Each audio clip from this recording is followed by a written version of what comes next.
என்னப்பா அது வேஷம்? யார பார்த்து வேஷம் என்னது விளையாட்டு? விளையாட வயசாது என் வீட்டுக்குள்ளே வந்து என்ன தகராறு பண்ற?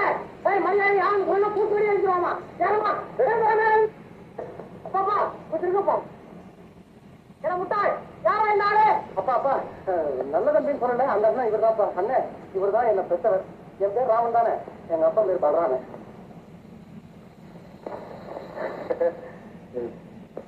வணக்கங்க. வணக்கம். கேட்டொன்னும் பேர் சொல்லிருக்கூடாதா? இல்லைங்க, நீங்க ரெண்டு பேரும் ஒரு போல இருக்கீங்க. உங்களையும் நான் ராமன் நினைச்சிட்டேன். உண்மைதாங்க.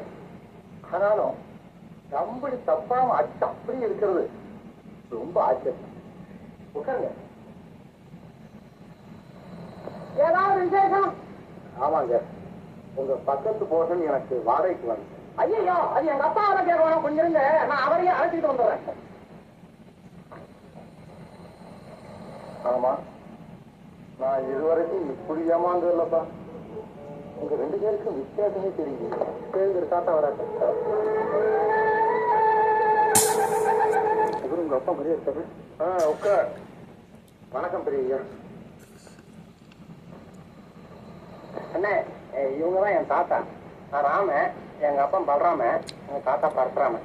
என்ன முட்டாள், தம்பி வந்து வேலையை சொல்லுடா முதல்ல. ஏடி முட்டாள், நீதான் சொல்லேண்டா. நானே சொல்றேங்க. கொஞ்ச நாளைக்கு உங்க பக்கத்து போர்ஷன் வாடகை. வீட கூட யார் இருக்காங்க? என் தங்க சிவசாமி மட்டும்தான். வீடு வேணும்னா நம்ம கண்டிஷன் எல்லாம் சொன்னியா தம்பிக்கிட்டு? என்ன கண்டிஷனுங்க? பெருசு ஒண்ணு இல்ல தம்பி. ஒன்னாவது கண்டிஷன், வீட்டு வேலைக்கு ஆள் வைக்க கூடாது. அவங்க அவங்க வேலையை அவங்களே செய்துக்கணும்.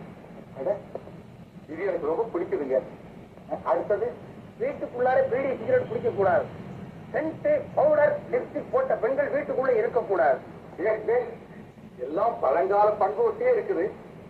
மூணாவது, தோட்டத்துக்கு அன்னாடு நான் ஒரு 60 வாரி தண்ணி இறைக்கிறேன். உன்னால முடிஞ்ச அளவுக்கு ஒரு 5-6 வாரி இறைச்சா கூட போதும். ஐயா, இது ரொம்ப கேவலங்க. நீங்க 60 வாலின்னா நான் ஒரு 80 வாலியாவது இறைச்சேன். நீங்களும் இருக்கீங்களா ஆம்பளைங்க? என்ன தம்பி, உன்னை எங்க அப்பா பார்த்தாருன்னா எவ்வளவு சந்தோஷப்படுவாங்க தெரியுமா?